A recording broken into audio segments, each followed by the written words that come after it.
జనసేన నుంచి ఇద్దరు ఎంపీలు ఉన్నారు. ఆ ఎంపీల్లో బాలశౌరి కొంత సీనియర్ కాబట్టి కొంత చర్చ ఉంది. బాలశౌరికి ఈసారి సహాయ మంత్రి దక్కుతుంది. ఆల్రెడీ జనసేన అధినేత పవన్ కళ్యాణ్ అడిగారని చెప్తున్నారు.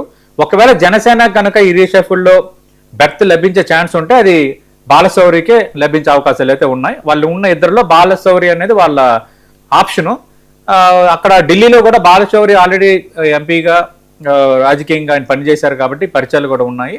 ఒక శాఖని సమర్థంగా నిర్వహించగలిగే సామర్థ్యం కూడా ఆయనకు ఉంది కాబట్టి ఒకవేళ జనసేన కనుక అదృష్టం తలుపు తడితే బాలశౌరికి కేబినెట్ లో ఛాన్స్ ఉంది. అది ఎంఎస్ఓ అలాంటిది కూడా దక్కే అవకాశం ఉంది. రైట్. అంటే తెలుగుదేశం పార్టీ ఇంకో బెర్త్ ఆశిస్తున్నట్లుగా కూడా వార్తలు వస్తూ ఉన్నాయి. అవును. అండ్ ఎన్డీఏలో second largest party Telugu Desam party. బీజేపీకి 240 అయితే నెక్స్ట్ 16 సీట్లతో టీడీపీ కదా.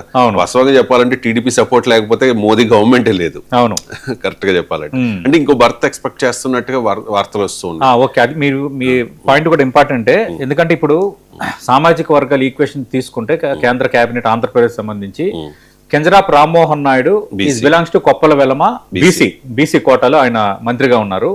పెమ్మసాని చంద్రశేఖర్ ఓసీ కమ్మ సామాజిక వర్గానికి చెందిన వ్యక్తి. Srinivas Varma Bharatiya Janata party Kota, but క్షత్రియులు రెండు మీకు తెలుసు గోదావరి జిల్లాలో కాపుల తర్వాత కాపులు అలాగే ఎస్సీ సమాజ వర్గం తర్వాత కొంత ప్రామినెంట్ గా రాజకీయంగా కొంత బలమైన శక్తి క్షత్రియులు అంటే రాజులు. అందుకు శ్రీనివాస్ వర్మ ఉన్నారు.